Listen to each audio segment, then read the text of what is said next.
नमस्कार दोस्तों, study PET में आपका स्वागत है। आइए देखते हैं इस वीडियो में सीटेट के लिए पर्यावरण अध्ययन का 300 प्लस महत्वपूर्ण प्रश्नों का 21वां भाग। यह प्रत्येक दिन सुबह 11 बजे अपलोड किया जाता है। इस वीडियो को ज़्यादा से ज़्यादा लाइक और शेयर करें ताकि अन्य छात्रों को भी इसका लाभ मिल सके, जो कि आने वाले सीटेट एग्ज़ाम के लिए बहुत ही महत्वपूर्ण है। और यदि आप इस चैनल को पहली बार देख रहे हैं तो चैनल को सब्सक्राइब करके बेल आइकन को प्रेस कर लें, ताकि जब भी कोई नया वीडियो अपलोड किया जाए तो सबसे पहले नोटिफिकेशन आपको मिले। इस 300 प्लस प्रश्नों को हल करने के बाद आप लोग सीटेट एग्ज़ाम में पर्यावरण विषय में 30 में से 20 से 25 प्रश्नों को बहुत ही आराम से कर लेंगे, यह मेरा विश्वास है। पीडीएफ पाने के लिए हमारा Telegram channel study PET join करें, जहां सारे भाग का पीडीएफ उपलब्ध है। इस भाग का पीडीएफ डिस्क्रिप्शन बॉक्स में लिंक दिया गया है, वहां से डाउनलोड कर सकते हैं। अन्य कोई सुझाव हो तो कमेंट बॉक्स में सुझाव दें। तो आइए शुरू करते हैं। पहला क्वेश्चन है, प्राथमिक स्तर पर आकलन में शामिल होना चाहिए। ऑप्शन ए है अर्धवार्षिक और वर्ष के अंत में वार्षिक परीक्षाएं। ऑप्शन बी है प्रत्येक सप्ताह औपचारिक परीक्षाएं और खेल तथा उन्हें प्रगति पत्र में दर्ज करना। ऑप्शन सी है शिक्षक द्वारा सतत और असंरचनात्मक तरीके से किए गए अवलोकन को बच्चों और अभिभावकों के साथ बांटना। और ऑप्शन डी है छोटे बच्चों को उत्तीर्ण अथवा अनुत्तीर्ण की श्रेणी के अंतर्गत आंकने के लिए प्रत्येक सप्ताह गृह कार्य और कक्षा कार्य। इसका सही आंसर है ऑप्शन सी, शिक्षक द्वारा सतत और असंरचनात्मक तरीके से किए गए अवलोकन को बच्चों और अभिभावकों के साथ बांटना। शिक्षक द्वारा सतत और असंरचनात्मक तरीके से किए गए अवलोकन को बच्चों और अभिभावकों के साथ बांटना, यह प्राथमिक स्तर पर आकलन में शामिल होना चाहिए। नेक्स्ट दूसरा क्वेश्चन है, पर्यावरण अध्ययन की पाठ्यपुस्तक में रेलवे टिकट का एक नमूना दिखाना। ऑप्शन ए है बच्चों को रेल के किराए के बारे में बताता है। ऑप्शन बी है टिकट में प्रयुक्त विभिन्न संक्षिप्ताक्षरों का ज्ञान उपलब्ध कराता है। ऑप्शन सी है बच्चों को वास्तविक जानकारी से अंतःक्रिया करने का अवसर देता है, साथ ही अवलोकन की कुशलता का विकास करता है। और ऑप्शन डी है निष्कर्ष पर पहुंचने की बच्चों की कुशलता का विकास करता है। इसका सही आंसर है ऑप्शन सी, बच्चों को वास्तविक जानकारी से अंतःक्रिया करने का अवसर देता है, साथ ही अवलोकन की कुशलता का विकास करता है। पर्यावरण अध्ययन की पुस्तक में एक रेलवे टिकट का नमूना दिखाने का तात्पर्य यह है कि बच्चों को वास्तविक जानकारी से अंतःक्रिया करने का अवसर देना, साथ ही अवलोकन की कुशलता का विकास करना है। नेक्स्ट तीसरा क्वेश्चन है, पारिस्थितिकी विज्ञान केंद्र कहाँ स्थित है। ऑप्शन ए है नागपुर। ऑप्शन बी है अहमदाबाद। ऑप्शन सी है पुणे। और ऑप्शन डी है लखनऊ। इसका सही आंसर है ऑप्शन सी, पुणे। नागपुर में केंद्रीय पर्यावरण अभियांत्रिकी शोध संस्था है। अहमदाबाद में राष्ट्रीय पर्यावरण शिक्षा केंद्र है। और लखनऊ में केंद्रीय औषधि शोध संस्था है। नेक्स्ट चौथा क्वेश्चन है, टूटता तारा उल्का है। ऑप्शन ए है एक तारा जिसके एक सिरे पर पूंछ होती है। ऑप्शन बी है एक समान गति से चलने वाला तारा। ऑप्शन सी है एक चमकता पिंड जो वायुमंडल में एक समान गति से चलता है। और ऑप्शन डी है एक प्रकार का पिंड जो बहुत तेज गति से वायुमंडल में प्रवेश करता है। इसका सही आंसर है ऑप्शन डी, एक प्रकार का पिंड जो बहुत तेज गति से वायुमंडल में प्रवेश करता है। टूटता तारा एक प्रकार का पिंड होता है जो बहुत तेज गति से वायुमंडल में प्रवेश करता है और वायु में घर्षण बल के लगने के कारण यह आग पकड़ लेता है। नेक्स्ट पांचवा क्वेश्चन है, गमले में रखी गई घरों में साज सज्जा की सामग्री के कृत्रिम पारितंत्र को कहते हैं। ऑप्शन ए है हाइड्रोपोनिक्स। ऑप्शन बी है हर्बेरियम। ऑप्शन सी है एक्वेरियम और ऑप्शन डी है वीडियोकॉन।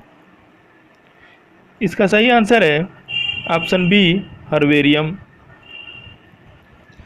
गमले में रखे गए घरों में साज सज्जा की सामग्री के कृत्रिम पारितंत्र को हर्बेरियम कहा जाता है। हर्बेरियम का एक अन्य अर्थ यह भी होता है कि घरों के अनुसंधान हेतु सूखी पत्तियों का ढेर किया जाना है। नेक्स्ट 6वां क्वेश्चन है, कार्क निम्न में से किस पेड़ से प्राप्त होता है?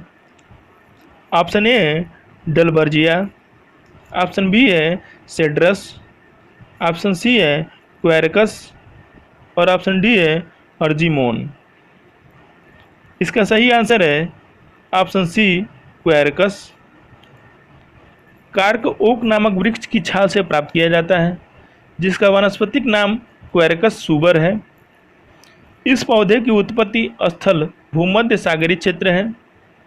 यह कई अनियमित आकार का पतली भित्ति वाला तथा मोमयुक्त कोशाओं वाला होता है। नेक्स्ट 7वां क्वेश्चन है, निम्न में से कौन सा जैविक मूल का है?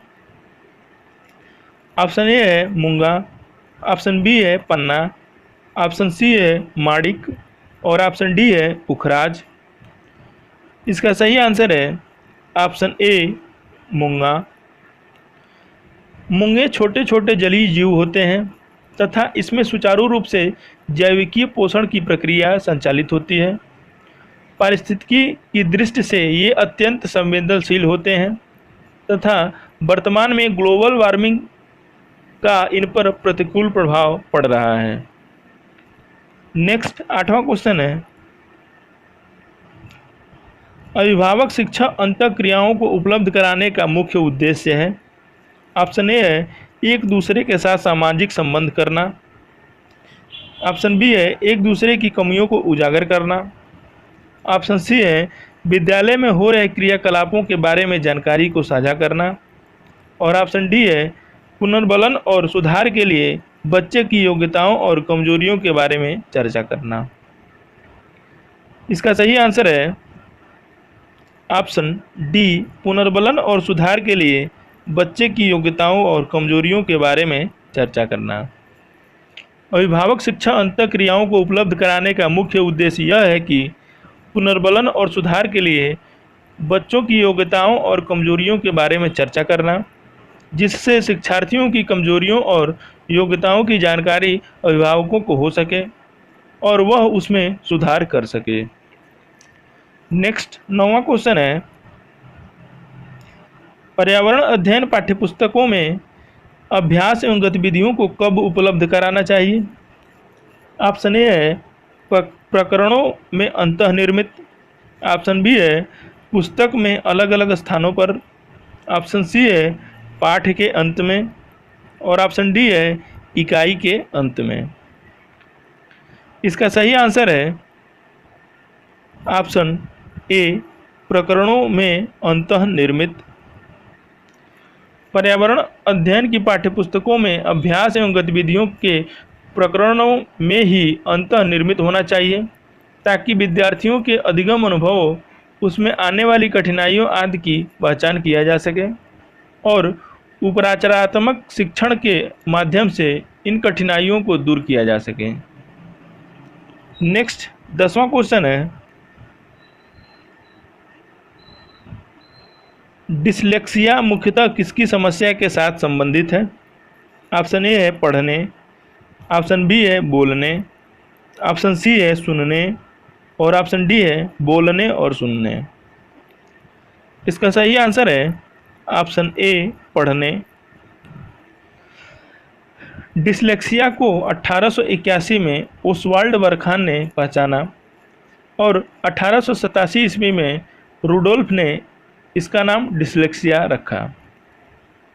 वास्तव में यह अधिगम विकलांगता है, जिसका प्रकटीकरण मुख्य रूप से वाणी या लिखित भाषा के दृश्य अंकन की कठिनाइयों के रूप में होता है। विशेष तौर पर मनुष्य निर्मित लेखन प्रणालियों को पढ़ने में या देखने या सुनने की गैर न्यूरोलॉजिकल कमी या अपर्याप्त पाठन निर्देशों जैसे अन्य कारकों में उत्पन्न पाठन कठिनाइयों से अलग है। यह इस बात का सुझाव देता है कि बुद्धि द्वारा लिखित और भाषित भाषाओं को संशोधित करने में अंतर के कारण डिसलेक्सिया होता है। इस वीडियो को ज़्यादा से ज़्यादा लाइक और शेयर करें ताकि अन्य छात्रों को भी इसका लाभ मिल सके। अन्य कोई सुझाव हो तो कमेंट बॉक्स में सुझाव दें। धन्यवाद।